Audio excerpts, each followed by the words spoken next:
The book I'm going to read you today is called A Pocket for Corduroy by Don Freeman. In this book, Lisa brings her favorite bear Corduroy to the laundromat, but Corduroy decides to go on his own adventures. Let's read to find out what happens. A Pocket for Corduroy by Don Freeman.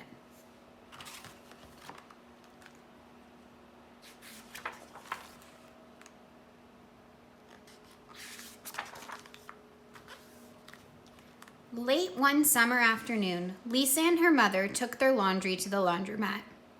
As always on such trips, Lisa carried along her toy bear, Corduroy.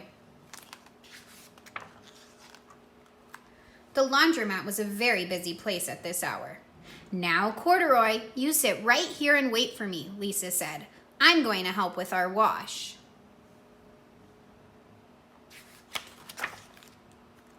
Corduroy waited patiently. Then he suddenly perked up his ears. Lisa's mother was saying, "Be sure to take everything out of your pockets, Lisa dear. You don't want your precious things to get all wet and soapy."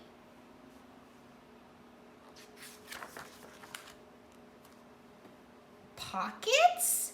said Corduroy to himself. "I don't have a pocket." He slid off the chair. "I must go find something to make a pocket out of," he said, and he began to look around. What could he find at the laundromat to make a pocket out of? First, he came to a pile of fancy towels and washcloths, but nothing was the right size or color. Then he saw a huge stack of colorful clothes in a laundry bag. "There ought to be something in there to make a pocket out of," he said. Without hesitating, he climbed inside the bag, which was filled with pieces of wet laundry. The dampness didn't bother Corduroy in the least.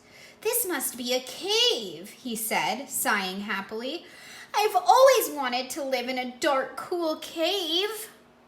When the time came for Lisa to fetch her bear, he was gone. "Oh, Mommy," she exclaimed, "Corduroy isn't here where I left him." "I'm sorry, honey," said her mother, "but the laundromat will be closing soon, and we must be getting home."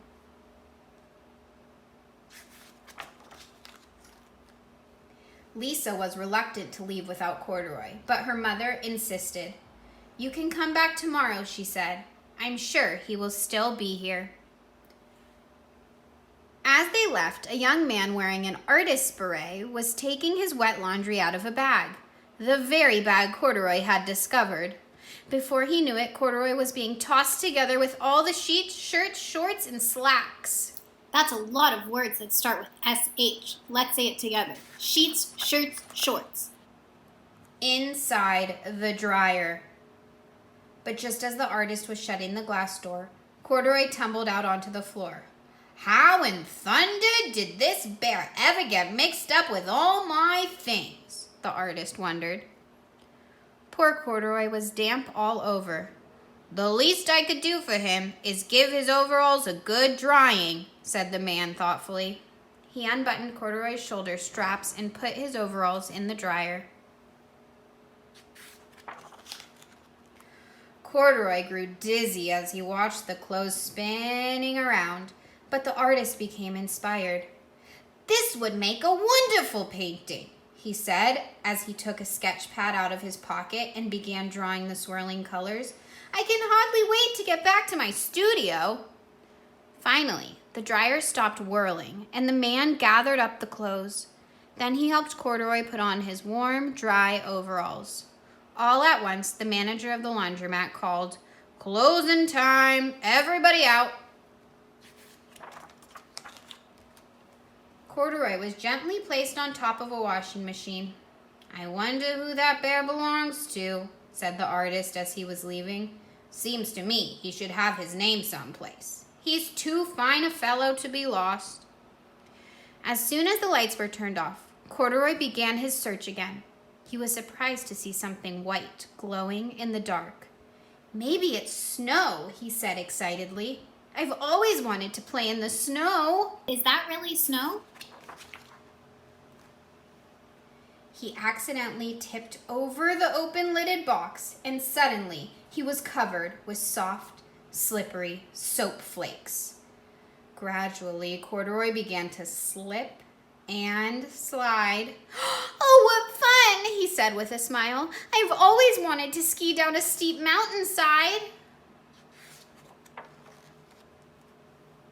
He landed paws first in an empty laundry basket. "This must be a cage," he said, peeking through the bars. "I've never wanted to live inside a cage like a bear in the zoo." But by now, Corduroy felt drowsy, and soon he nodded off to sleep.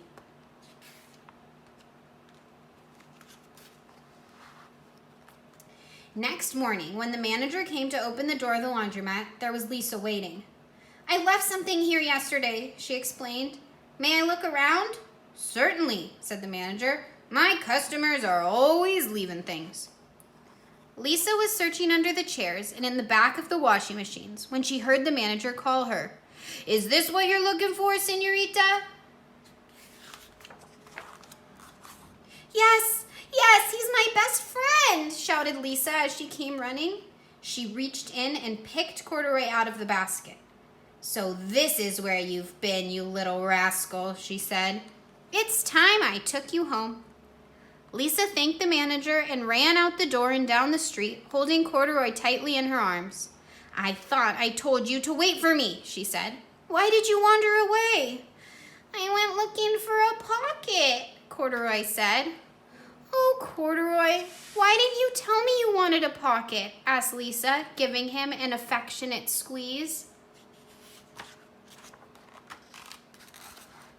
That very morning, Lisa sewed a pocket on Corduroy's overalls. "And here is the card I've made with your name on it for you to keep tucked inside," she said. "I've always wanted a purple pocket with my name tucked inside," said Corduroy, as he and Lisa nuzzled noses.